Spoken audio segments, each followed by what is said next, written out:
In 2026, there is not a trust recession, as everybody's saying. There is a leadership recession. And you can answer this with one simple question. Take a look at your industry, look at all your competition, and ask how many of them are being leaders to their market and truly showing up for their clients.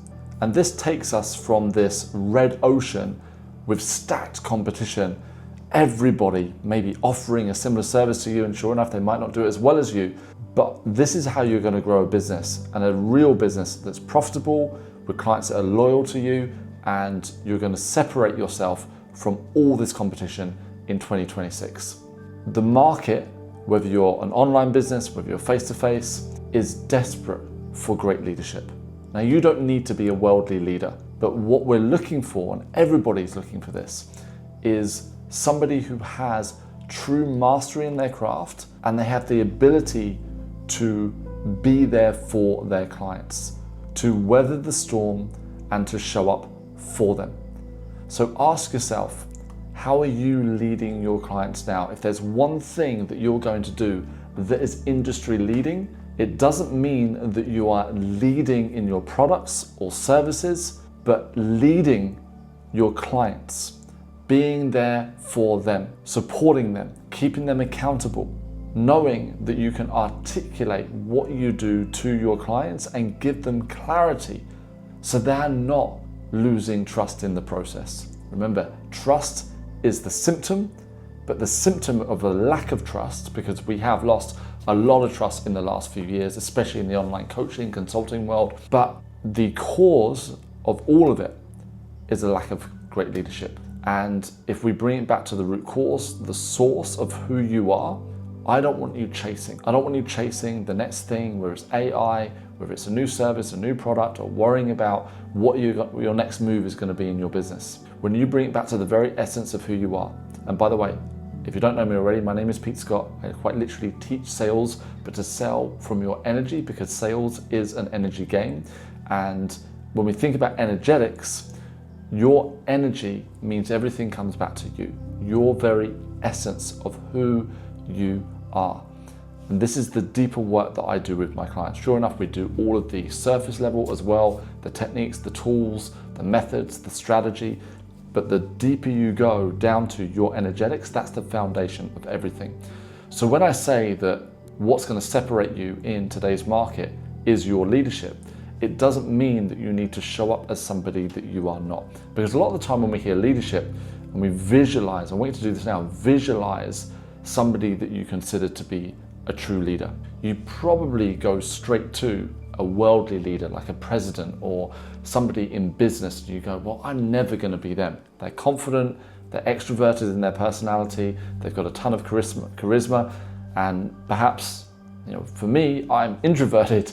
I don't have all that charisma. I'm more of a quiet leader. Throughout history, there has never been a single study that has shown that leadership is down to a personality trait. There's been leaders that, sure enough, have had a lot of charisma, a lot of confidence on the outside, but there's equally been incredible and worldly changing leaders who lead quietly, who observe. And this is a deeper skill of leadership, is observation, because this is the question that we need to ask. If you're going to be a leader to only two things. Number one, well, actually there's three things. Number one is your market.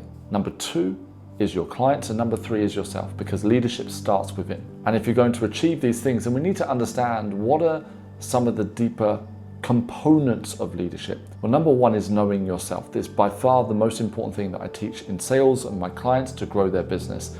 I believe the disconnect between knowing who you are and trying to run your business is why most people struggle. So knowing who you are is key. And the fake version of you is the version that doesn't believe that they can run a successful business. The fake version of you is full of insecurities. The fake version of you is full of fear. That is the GPS within your body, within your mind, telling you that this is not the route for you. So I don't see any of these as negative emotions or states. They're quite simply returning you back to you.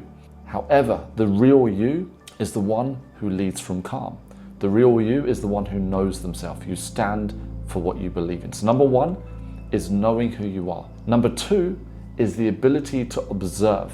So you observe the market. So for me at the moment, and I'm not claiming that I'm this great leader, all I will say is that I have a community, a paid community that I've worked with for, I think, 8+ years now, since 2018. And here we are, 8 years later, and I've got clients that have been a part of that community for 8+ years. They're growing, they're progressing, they're evolving, which is amazing. We all grow together.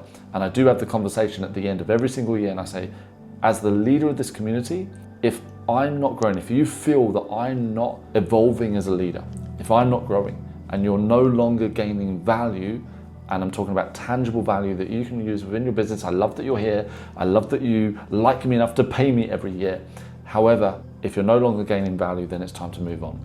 And my retention rate within my community is around about 85, even 90%. Most of my clients stay year after year, not because I want them dependent on me, but because I believe the dynamic and the community that we have, the way they support one another, the way that everybody's held accountable, it just works. So in terms of leadership, I'm observing what is happening in the marketplace. And what is happening with my clients.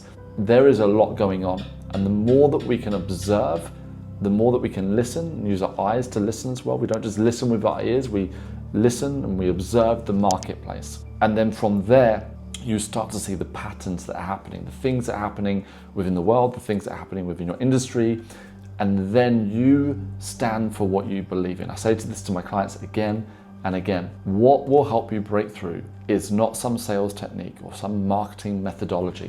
It's when you truly stand for what you believe in. And if you look at every great leader, business, life, sports, past, present, there's one thing in common with all of them. They stand for something. And you might strongly disagree, because what they stand for, the very essence that they stand for something, it's already polarizing. Controversial and polarizing are separate things. Being controversial can be a deliberate technique that somebody uses. I've got to be controversial. But if you're not a controversial person, then that's going to come up as an incongruence in your leadership, okay? Polarizing, say for example, you are carnivore, so you only eat red meat.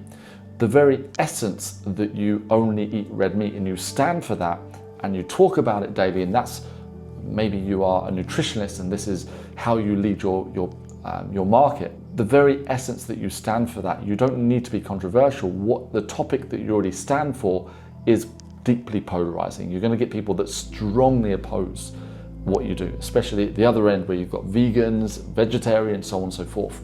You will believe and you will stand for something in this life. But the fastest way to disappear is to try and fit in. And the funny thing is that everybody starts a business because they want to stand out. It's the amount of clients, I've worked with 1,000+ clients over the last 15, 16 years. And everybody says the same thing. I start a business because I want freedom, I want to help more people, I want to stand out, I don't want to be the same.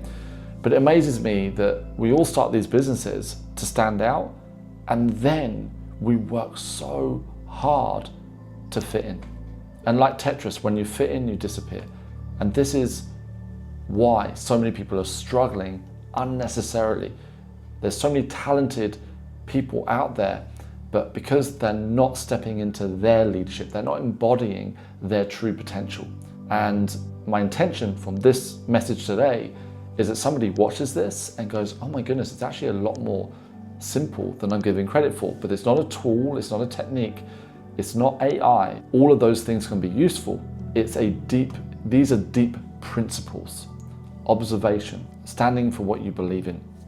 And then from there, the last one I'm going to share with you for now is your consistency of character. And I asked my clients on the call last week, and this is why I'm bringing it up now. I asked them, I said, look, some of you I've worked with for 8+ years, and I know that I'm not perfect. I know that there's been certain things, and my clients have been amazing. They continue to stand by me, regardless of me changing the name of my community a number of times over the years, being severely ADHD in many ways. But it's I asked them, I said, have I been consistent in my leadership? And every single one was like, Pete, and they actually gave, which was really nice, they gave personal examples. So I didn't ask them for it, but they would unmute themselves and say, hey, look, you know what, Pete?